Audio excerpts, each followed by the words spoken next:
Fellas, hope you're all doing well. Today we're talking about the 3 month year, how you can get more done in 3 months than most people do in an entire year. All right. So if you're serious about your goals, you want to kill it, this video is for you.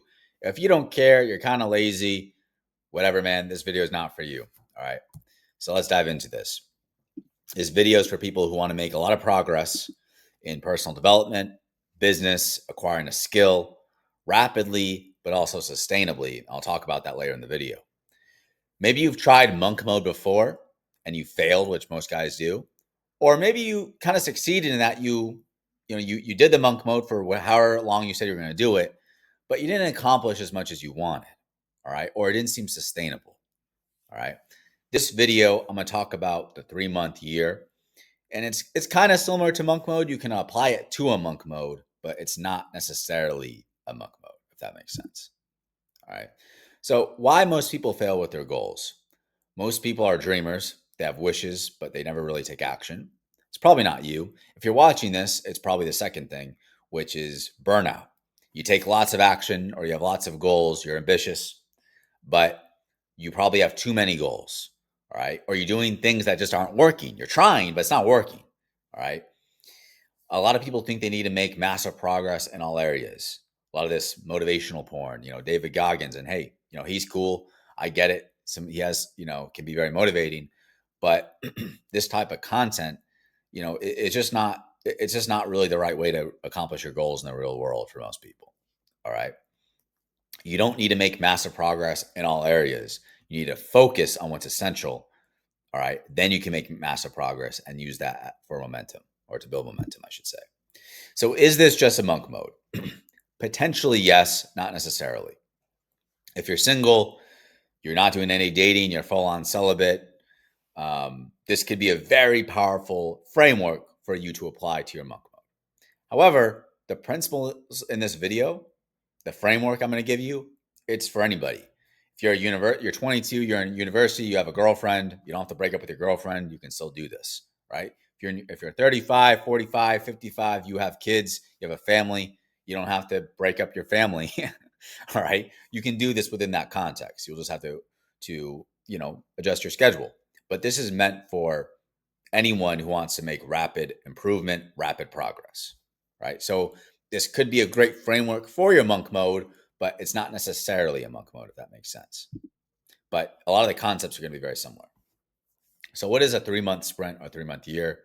It's where a time period, 3 months or 12 weeks, where you're going to dedicate just all of your effort into one primary goal. All right. The other areas of your life, I know we have multiple areas of our lives that make our lives complete and balanced, but the other areas are going on BackBurner, all right, or going on maintenance mode, going to the BackBurner. The BackBurner gets a bad reputation, but I think it's actually a very powerful tool when you use it correctly. What we're going to talk about in this video. You're going to make massive progress in just one area. All right. This is the difficult part. A lot of guys and just people in general have a hard time picking just one area. They want to get better at everything all the time. We're not doing that here. All right. We're going to have the disciplined pursuit of just picking one major area. All right. While still maintaining what you've built in others. All right. This is going to help you to manage your time and attention and for you to avoid burnout. So you could do multiple of these. You could do a 3 month year, these next 3 months, and then you could do another 3 month year. You could continuously just keep on using this framework for the rest of your life or for the next year and see how you feel. Right? That's the beauty of this, is that while you could use this for a monk mode, you can also use this the rest of your life. And it's very, very, very powerful. The power of 3 month sprints, the 3 month year, it's long enough to see progress, but short enough to create urgency. The problem with these other time periods like 1 month is that 1 month is very doable, but it's not really enough time to build that much momentum. It's a good time to establish habits, but it's not really enough to build momentum. 1 year, on the other hand, you can build a lot of momentum in a year, but it's not as realistic. And even if you were to stick to it, there's a lack of urgency week by week because you have a whole year. If you miss this week, you messed up this week, you got next week. With 3 months, if you mess up in a week, that's bad, but it's not going to kill you, right? You can still catch up, but it forces you to be on your A game, right? And even if you have the discipline to do a whole year of just straight, of super discipline, just focus on one goal, you could still break it up into 3 month sprints or into 3 month years. All right. So even if you say, hey, you know what, James, I'm super motivated, I'm going to do a year, you can still break that year up into 4 different 3 month sprints.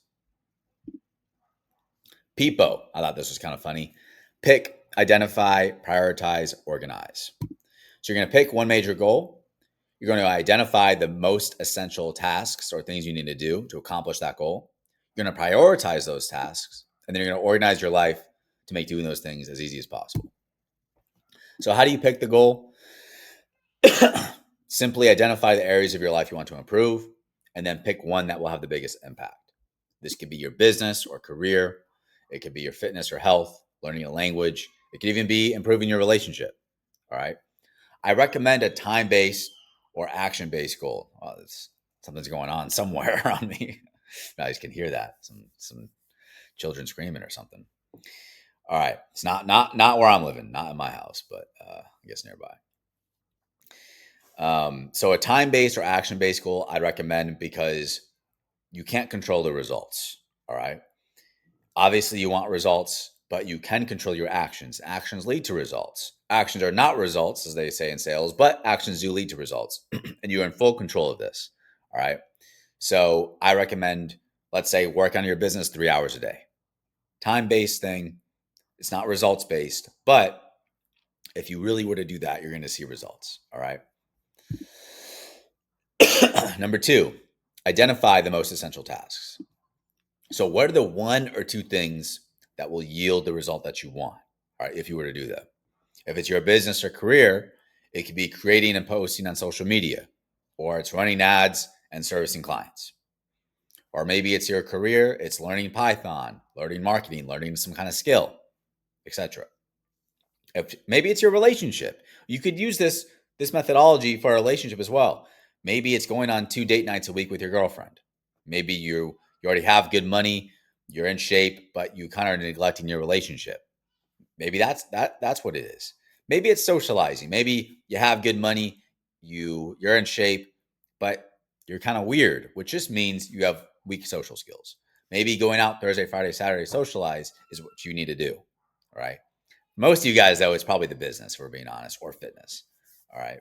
But whatever it is, pick that thing and then identify what are the 1 or 2 things you really need to do. And you can figure that out. I believe that you can do that. All right. There's a million things you could do. All right. But what's the 1 or 2? What are the 1 or 2 most essential tasks for that? If it's getting better at jiu-jitsu, that one task is going to jiu-jitsu 5 days a week. Right? If it's learning a language, it's listening and speaking, listening and writing 5 days a week. All right. So you can identify that. I believe in you. Number 3, prioritize the essential tasks. This means you base the rest of your schedule around them. All right. Let's say a business example. You do your deep work in the morning. I've talked about that before. Do your deep work in the morning, maybe from 5:30 to 7:30 if you have to work a job, or if you can work at home, it's 6:30 to 8:30, whatever the case is. Do your deep work in the morning, and then maybe other tasks you have to do, like, calls for your job or other tasks in the business you do in the afternoon. All right. But whatever your main thing is, maybe it's working out. Maybe you're really out of shape. It's fitness. You get your workouts done in the morning. All right. But you want to prioritize these essential tasks, and everything else around them, or everything else in your schedule is based around them. Pretty simple. And then eliminate, automate, or delegate as much as possible. So let's say you're growing your business and posting on social media is your main task right now, right? To gain an audience. You're creating content for Instagram. That's your main thing. You can post those same type of short content on YouTube. Takes really no extra time. Twitter, maybe it's not that useful for you. You don't do Twitter at all. Or you hire someone to take your quotes from Instagram and put them on Twitter. All right. So either don't do it at all if it's not really essential, or automate or delegate if you're in a position to do that. All right. But essentially, those 1 or 2 things you need to do: working on the business, going to jiu-jitsu class, studying the language, XYZ, working out in the morning, Make that those one or two things. For most of you, it's really just one major thing, and make sure you do that every day or as often as you're dedicating for your goals. Maybe 5 days a week, 6 days a week, 7 days a week, depending. Organize your life and make doing this as effortless as possible. So the other part, prioritize, helps with that. With organizing, you're going to go a step further. You're going to have a schedule, but you're not going to have a million things on your schedule, right? You want a simple schedule. So you could wake up, meditate, or stretch, do your main task, working on the business, working out, studying the language, etc. And then after that, shower, go to your job, or if you work from home, do the other things you need to do. All right. But organize your life as much as possible by creating a schedule. And then just as important is distraction management. All right. And also creating buffers in your day. So the biggest distraction you're going to have is your phone, especially if you're creating content on social media. All right. Now, if you're not creating content on social media, let's say you have Instagram and you're not in a social mode, right? Socializing is not your main goal. You can deactivate your personal Instagram. Doesn't mean you have to delete your account, but you deactivate it, right? Or you just delete the apps off your phone. Or if you got some money, you can have an extra phone, a second phone where you have your social media, and then your main phone where you don't have social media. So maybe once a day at 5 p.m., you let yourself scroll for 20 minutes or DM your friends, or, even if you're going to post at certain times, if you're a content creator, you post at, 9 and you post at 5 or whatever the case is, you have your second phone for that. All right. Now I realize many of you are not in that position to have a second phone. So you need to do everything else that you can on your main phone. If you just have one phone to manage that. So putting your phone on black and white mode, even by itself, is massive, because it just makes things so much less enticing, so much less addicting. All right. But you need to do everything you can to manage your distractions. If you have kids, then you have to figure out some way, whether it's hiring a nanny for 2 hours a day, or maybe one of your relatives, or maybe your kids are asleep during their nap time. Maybe that's when you do your work. All right. Your deep work. All right. Where you need that focus, but you somehow need to find the time in your day to do your main priority tasks without being distracted. And also create buffers in your day. All right. So this is where, let's say if you're going to do 2 hours of work in the morning or an hour and a half, you give yourself an extra half hour in case you have to take out the trash if you have to do that, or, whatever the case is, you have to go get toilet paper for whatever. Give yourself little buffers in the day, 15, 20, 30 minutes in between certain activities, to give yourself a little bit of a break, and in case things come up, which they always do. All right. The back burner. I talked about this before. I want to talk about it again. You can only pick one major goal. Don't be picking 5 or 6 major goals. One major goal. Okay. You can see here, there's option A, B, and C. You would pick one of these and not all of these at the same time. Everything else is just maintenance mode. Means it goes on the back burner. That's okay. The back burner is good. The back burner is good. People say, oh, you're putting this on the back burner. Yeah, I am putting it on the back burner. Yeah, I'm putting it on the back burner. All right, keeping it warm, right? Keeping it warm, but it's not the main focus. For example, in this example, if option A is working on the business for 3 hours a day, 6 days a week, then everything else is just maintenance mode. So if you picked option A and you also like to study Spanish and you like to go do jiu-jitsu or Muay Thai or whatever, then you work on your business 3 hours a day, 6 days a week, and then you only go to jiu-jitsu twice a week. All right. Twice a week is not enough to grow at a massive rate, but it is enough to at least maintain what you built, right? If you went to jiu-jitsu 5 days a week for 3 months and then you start going 2 days a week, you'd at bare minimum maintain what you built, and you probably still progress just slowly. All right. And habit stacking. So if I'm going to jiu-jitsu twice a week, on the way there and the way back, I'm listening to a Spanish podcast to, make sure my brain is still hearing Spanish. And that's it. Now, am I going to be growing massively in jiu-jitsu or massively in my Spanish during this 3-month sprint? No, I'm not. All right. I'm going to be growing massively in my business though. Right. And then I grow massively in my business. Then I don't have to have my job anymore. Then I just have my business. Then I can do another 3-month sprint in the future where I go harder on jiu-jitsu or I go harder on Spanish, right? Or my Spanish gets good enough after doing a 3-month sprint on Spanish where I don't really have to study it much more. I just talk with people and I just maintain it that way. All right. I listen to some songs when I work out and I have a good time and I also maintain it. Right. So even though you're putting some of your things that you care about on the back burner, right, they're not the main priority, they still get enough attention where you're at least still familiar with them. All right. You don't stop doing jiu-jitsu or Muay Thai or boxing altogether. Even just one time a week, fine. You go once a week on Saturdays, whatever. All right. If you're learning the language, you don't stop doing the language completely. Maybe you do Duolingo for 10 minutes a day. Duolingo is not going to get you fluent, but at least it keeps it fresh in your mind. All right. What you don't want to do is work on the business 3 hours a day while you have a job or going to uni and studying Spanish 2 hours a day and going to jiu-jitsu every day. You're going to get burnt out. All right. This is what happens. Guys get burnt out.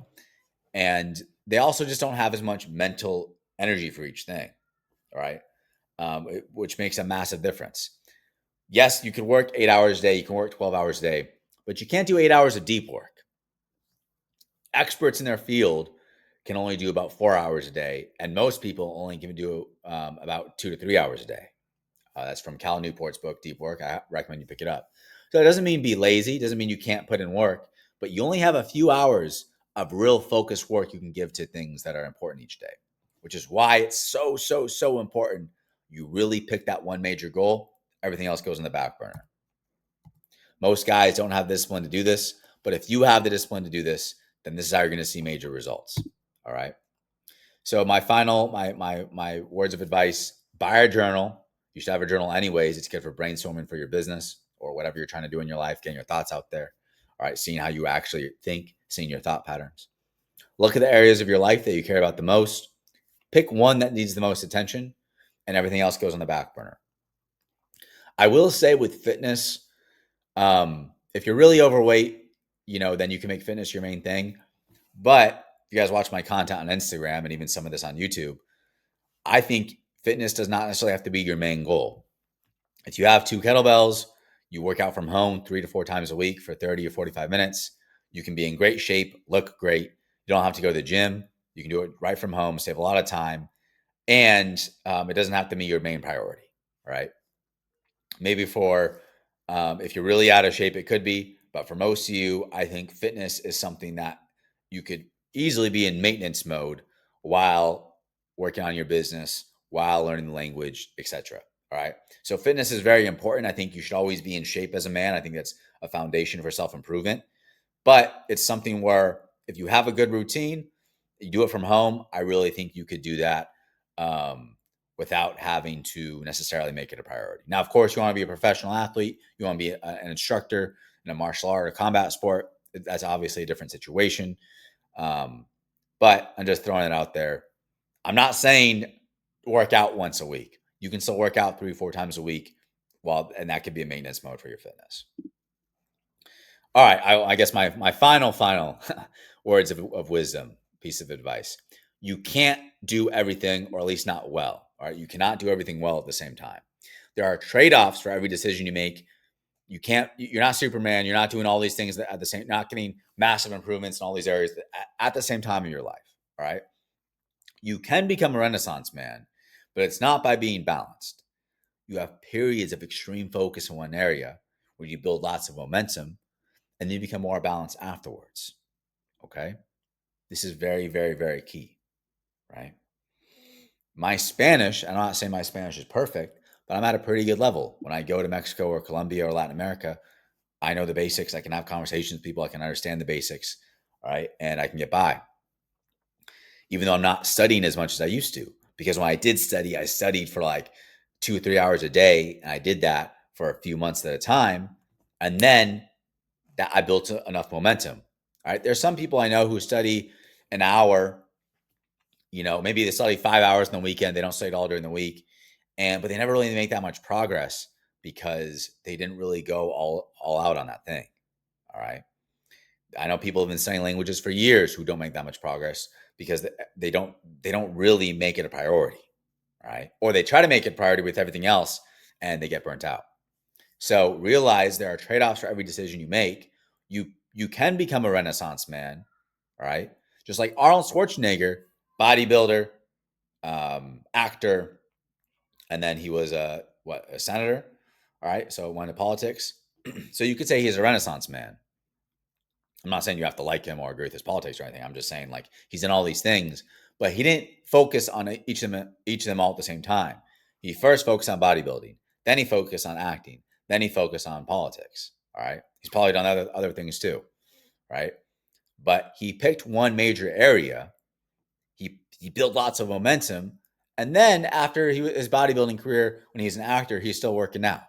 All right, as he's a politician, he's still as a politician, I'm sure he still was, working out, but bodybuilding wasn't his main thing, even though he's able to maintain it. All right. So once you get good at something or build a solid foundation, you can maintain it a lot easier than it was to build it. Right. So it's very important to recognize. You need to pick one thing. All right. If you're ambitious, I know this is hard, but pick one major thing, make that your major goal. All right. Your essential thing you're focusing on. And everything else, you can do a little bit of it, maintain what you have. All right. But don't have 3, 4, 5 major goals. One major goal, everything else is maintenance mode. All right. Doesn't mean you abandon it completely, but it's not the main priority. All right. Everything cannot be the main priority. That doesn't make any sense. All right. Then the word priority means nothing in that case. All right. So this is the most important thing. Pick something, make that your main goal, put time and more important, your attention into that. Everything else is either maintenance mode or you're not really focused on it that much. I promise you, you're going to see so much progress in 3 months. And once this 3 months is over, then you can reflect, take a week or two, reflect on what worked, reflect on what did it, adjust your schedule, which you're probably going to have to adjust your schedule a little bit a few times. That's okay. Adjust your schedule. And then from there, the next 3 months, you can say, all right, now I'm going to do it on this new category. All right. I picked business before. I had a lot of great results. Now I'm still going to maintain my business, but now I'm going to do Spanish or whatever, my relationship. Or maybe you do another 3-month sprint, another 3-month year on the same category like your business. All right. You can do multiple 3-month sprints in a row on the same category, but once those 3 months are over, you can look back. All right. Have less tunnel vision now, have a more open mind, see what worked, what didn't work. And then you go into your next 3-month sprint, your next 3-month year with more of that tunnel vision. Focus on those things. All right. So I can talk about this in more detail in other videos, but I think this will give you a good foundation to move forward, to make a lot of progress in one area. Much love to all of you. I hope this is helpful. And until next time, gratitude and Godspeed.